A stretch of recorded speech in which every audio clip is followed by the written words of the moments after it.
Racist Idiot. Yo, dudes, welcome to another dope episode of Racist Idiot. If you probably have more cars than you do pairs of pants, and the only reason you're not sure because you haven't recently counted how many pairs of pants you have, you probably a racist. Join in all the racist shenanigans. And today I'm going to have an interesting topic. We're going to be shifting gears a little bit. I'm going to be having what I'm calling the MODCAST, where I'm going to talk about a topic that is on my mind briefly, whether it comes up on the track or at an event, in my day-to-day life, whatever the case is. And yesterday I had the high-performance driving experience at Suika Circuit, which was absolutely amazing. And I don't want to go too far into that because that's going to be its own episode for another time. But I met this gentleman, John, there, who had an Audi R8, gated 6-speed, beautiful car. And he and I had a brief conversation towards the end of the class just about how we look at track time. I'm like, you should bring that thing out for super lap. And he was telling me how he's not really into that. And I want you guys to not think that I'm saying anything detrimental about this guy. In a lot of cases, I'm very jealous. But he was like, yeah, I get out here once a quarter. I do the driving course. I get my 10 minutes or so on track at a time. And that's enough for me. And I'm like, enough? We're talking about how many cars he has. I was like, yeah, I got my R8. I got my Lightning pickup, the electric one, the newer one. And I'm not an EV hater. Don't get me twisted with that. I was like, bring that thing out, whatever the case is. I was like, that's all you have in your fleet? He's like, yeah, it's enough. And I'm like, 2 cars is enough. 10 minutes of track time is enough. And I'm not over here saying that this guy should have more. Now, he's an orthopedic surgeon. He definitely has more money than me. He can spend it the way that he wants to. And, hats off for him for not having, 5 million pieces of crap cars like I do. But, man, I couldn't even imagine having 2 cars and that being enough. That's like a start for a daily fleet. I got 8 cars right now. Unfortunately, the Corvette's the only one that, really runs and drives. And yeah, I need more cars. I want to build another Corvette just for the track.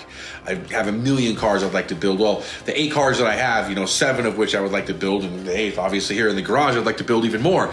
But to me, that concept is alien, having enough cars. Now, one thing I thought about, what are things that I have had enough of, right? So I have 7 cats. And this isn't really by choice. Life just picked me to have 7 cats. And 5 of them was the initial cat. I had the mom cat. She had kittens. Nobody adopted any of the kittens, and I was happy with that. But then Sage Bad with It's Your Heart, my coworker over there at Hustle 1013, found these 2 cats in the parking lot. Was like, Max, you're gonna have to take care of him now. You heard? The cat distribution system chose him. He forced them upon me. 7 cats, and it started a lot of behavioral problems in my house that never really changed. So when I thought about what's enough? 5 cats, definitely enough. What are other things that I've experienced enough of? Right? Speeding in the Corvette, right? How fast do I really feel that I need to go? How fast is enough? And the answer that I've been able to come up with that is about 120 to 130 on a public road that I heard from my friend allegedly, based on his experiences driving across the freeway of the Bonneville Salt Flats. Above 120, 130 in that range there's just not enough time to react to anything that may happen on the road. The car doesn't soar the way that it should right at that speed. I mean, it just soars.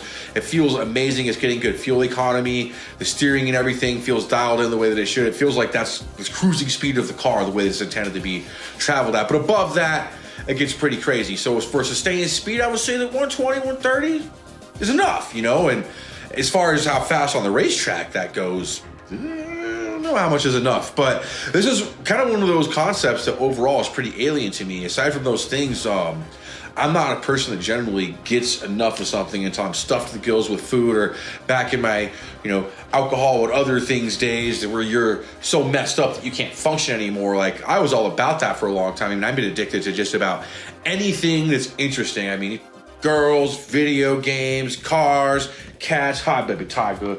Baby Tiger's a little bit mad at me right now. She had a cat or couch get dropped on her when I was moving some stuff around. Hopefully she's not too mad anymore. She's here to come interrupt us. But anyway, it's hard for me in a lot of aspects of life to truly get enough of things.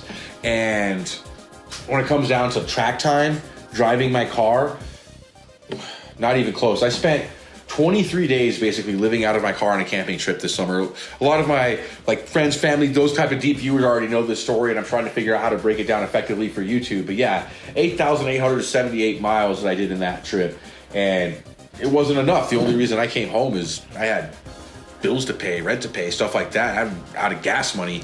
So the concept of having enough track time in 10 minutes is just, again, alien to me. I'm not trying to sweat dude at all. I'm jealous. I'd like to be able to just be content with the things that we're doing. But, I'm not going to go around and babble about this too long. But for those of you who can experience enough, I'm truly jealous. Seneca, one of the great Stoic philosophers, said, being poor is not having too little, but wanting more. And when it comes to time on the track, I'm probably always going to be poor. That's pretty much all I got to say about that. Hey, we are trying to grow the channel. At 250 followers, I'm going to trigger the giveaway for this beautiful Mark IV Toyota Supermodel in 124th as driven by Brian O'Connor in the original Fast and Furious movie. Come and visit the Facebook page. Drop a subscribe here. Brothers and sisters, horsepower. Oh, baby.